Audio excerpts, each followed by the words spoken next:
গরুভর্তি truck নিয়ে highway মহাসড়কে মুহূর্তেই কন্ট্রোল হারিয়ে রাস্তার নিচে পড়ে গেল একটি ট্রাক। পরবর্তী সময় দিশেহারা হয়ে পড়ে ড্রাইভার। পরক্ষণে আশেপাশে সাধারণ মানুষ এসে দ্রুতই উদ্ধার করতে সক্ষম হয় বলে জানিয়েছেন স্থানীয়রা। আশেপাশে সাধারণ মানুষ সে ভিডিও ধারণ করলে দ্রুত সামাজিক যোগাযোগ মাধ্যমে ছড়িয়ে পড়ে। প্রশংসায় ভাসছে চুয়াডাঙ্গায় আটিকাবাড়ি নাওদাপাড়া এলাকার সাধারণ মানুষ। স্থানীয় সূত্রে জানা যায়, প্রতিদিনের মতোই চলছিল গাড়ি। হঠাৎ করে একটি বিকট শব্দের আওয়াজ শুনে এলাকাবাসী দৌড়ে গিয়ে দেখা যায় ট্রাক ড্রাইভার সেখানে হারিয়েই পড়ে যায় কুয়োতে। পরক্ষণে গরু সহ সে কুয়োতে ট্রাক সহ ডুবে যায়। পরক্ষণে এলাকাবাসী খুব দ্রুতই তাড়াহুড়ো করে এসে সে গরুগুলো উদ্ধার করার চেষ্টা করে।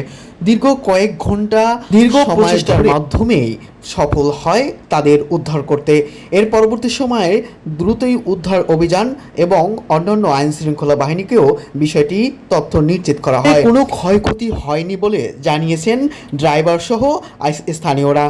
তবে সাধারণ মানুষ সে ভিডিও ধারণ করলে দ্রুতই সামাজিক যোগাযোগ মাধ্যমে ছড়িয়ে পড়ে। শুরু হয় নেটিজেনদের মাঝে প্রশংসা।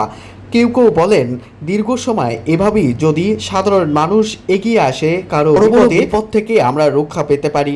আমরা সাধারণত বড় বড় বন্যা সহ বিভিন্ন সময়ে ক্ষতিগ্রস্তের মাঝে বাংলাদেশের সাধারণ মানুষ সবসময় মানুষের পাশে এসে দাঁড়িয়েছে, সেই দৃশ্য দেখেছি।